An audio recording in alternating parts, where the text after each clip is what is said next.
ஏய், என்ன நீ ஒரு போன் கூட பண்ணாம வந்திருக்க? சும்மா உன்னை பார்த்து பேசிட்டு போலான்னு வந்தேன். ஏன் நான் வரக்கூடாதா? ஏய், அப்படியெல்லாம் நான் எதுக்கு சொல்ல போறேன்? உட்கார். ம். அப்புறம் லைஃப் எல்லாம் எப்படி போயிட்டு இருக்கு? ஆ, போயிட்டு இருக்கு. நிறைய பிளான் இருக்கு. எல்லாம் நடந்தா நல்லா தான் இருக்கும். என்ன பிளான்? நடக்கும்போது தெரியும். சரி, உன் பிசினஸ்லாம் எப்படி போயிட்டு இருக்கு? அந்த ப்ராஜெக்ட் தான் மூவே ஆக மாட்டேங்குது. அப்படியே ஒரே இடத்துலயே சுத்திட்டு இருக்கு. நான் தான் இருக்கேன்ல, பாத்துக்கலாம். ஆமா மீனா, நீ தான் ஏதாச்சும் பண்ணணும்.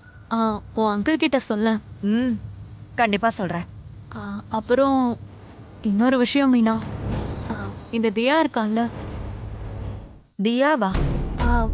அதான் என் அண்ணன் பொண்ணு, இப்ப துளசி வீட்டுல இருக்காளே. ஆ, ஆமா. அவளை எப்படியாவது எங்க வீட்டுக்கு கூட்டிட்டு வரணும்னு நான் எவ்வளவோ ட்ரை பண்றேன்டி.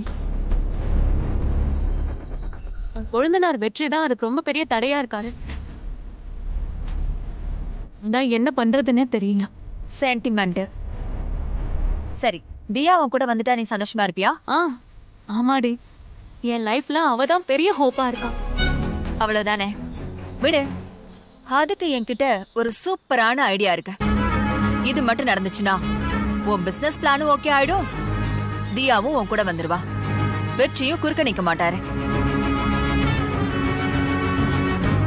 என்னடி சொல்ற? முனுசாமி பொண்ணுக்கும் வெற்றிக்கும் கல்யாணம் நடந்துட்டா உன்னோட 2 பிரச்சனையும் சரியாயிடும்ல. எனக்கும் அந்த யோசனை வந்துச்சுடி. ஆனா இது நடக்குமான்னு தெரியல. அதான் நான் அதை பத்தி பேசவே இல்லை. நம்ம பிரச்சனையை சரி பண்றதுக்கு முன்னாடி நமக்கு ஒரு யோசனை தோணுச்சுன்னா அதுல எவ்வளவு கஷ்டம் வந்தாலும் செஞ்சு காட்டணும். சரி மோனிகா, உள்ள வா, நான் உனக்கு ஒரு விஷயம் சொல்றேன். வா.